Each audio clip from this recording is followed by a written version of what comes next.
Hey, let's do a walk around of this 2014 Beetle. This model is a turbo Beetle, turbo R-Line.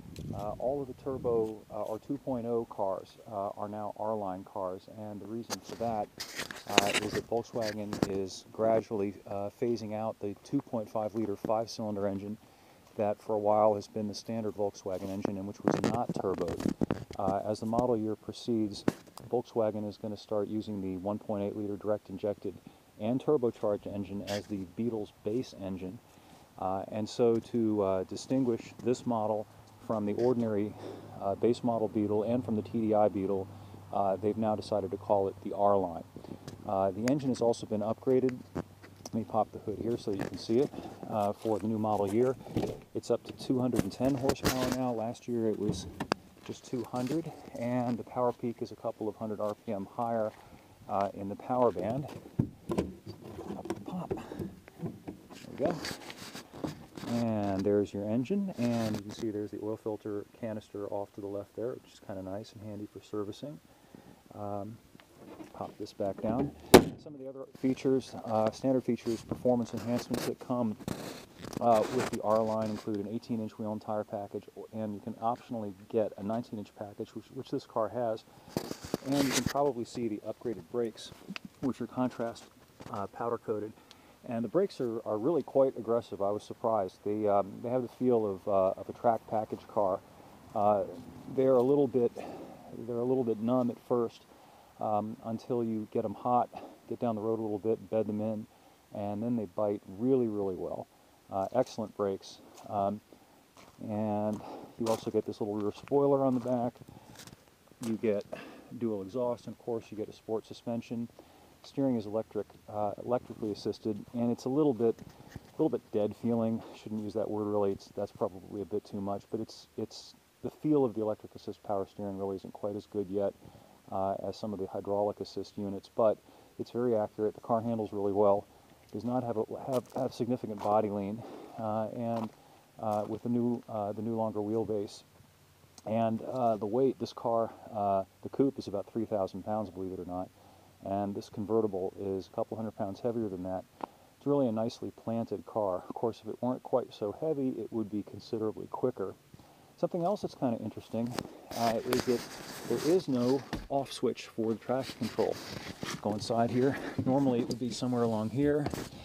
Volkswagen has decided that traction control, stability control shall always be on at all times, which is kind of a shame. You got your accessory gauge package up here. You'll see that the boost goes up to 35 pounds. The factory limit, the factory boost limit is about 24 or so, but it's all set up to go higher if you were to adjust the boost. Close the door here. One of the very few things, other than the fact that you can't turn the traction control off, that I did not like about this car, and it may be peculiar to this particular press car. I don't want to get VW angry if it's just an issue with this car, but the satellite radio here cuts out constantly, and I think it's got something to do with the antenna in the convertible layout. No matter where I went, probably every 35 to 40 seconds or so, there would be a 10 to 15 second cutout, and it would say linking here. And it did that constantly to the point where you literally could not follow a conversation or listen to music. Anyway, other than that, really nice package. This car has the upgrade Fender audio system, which includes acoustically tuned head unit and also some of the piano black trim that's kind of based on some of the Fender guitars. Nice features of the car. You got a little extra glove box up here, kind of like the old original Beetle. And then you've got the standard car type, big glove box here. More aggressive gauge package. This car has a DSG 6-speed automatic. I much prefer the manual. This car with the DSG, there is a little bit of sluggishness and hesitation coming off the line with the DSG. The manual feels quicker, is more enjoyable to drive. You have got considerably more room in this car than you did in the new Beetle, which was retired a couple of years ago.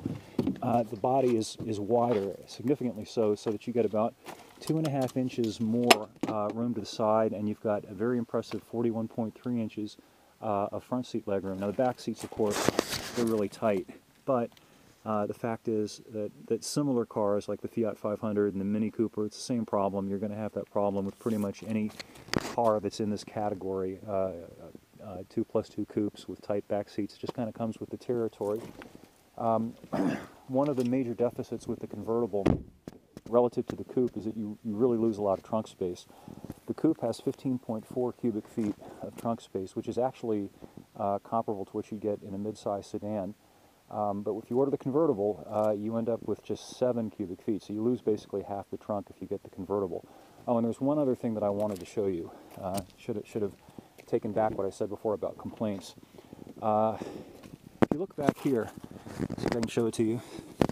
The view to the back is atrocious. And it's not so much because of the glass. The glass area is actually reasonable. It's because of these obnoxious anti-whiplash head restraints that eat up probably a fourth of your potential view on either side. And this isn't VW's fault. The government mandates these things as anti-whiplash. You can see in the front too.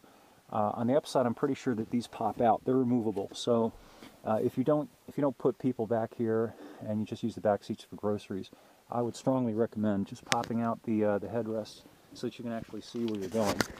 Anyway, the review is up at epautos.com, and hope you'll stop by and take a look and leave your comments, and we will see you next week. Thank you.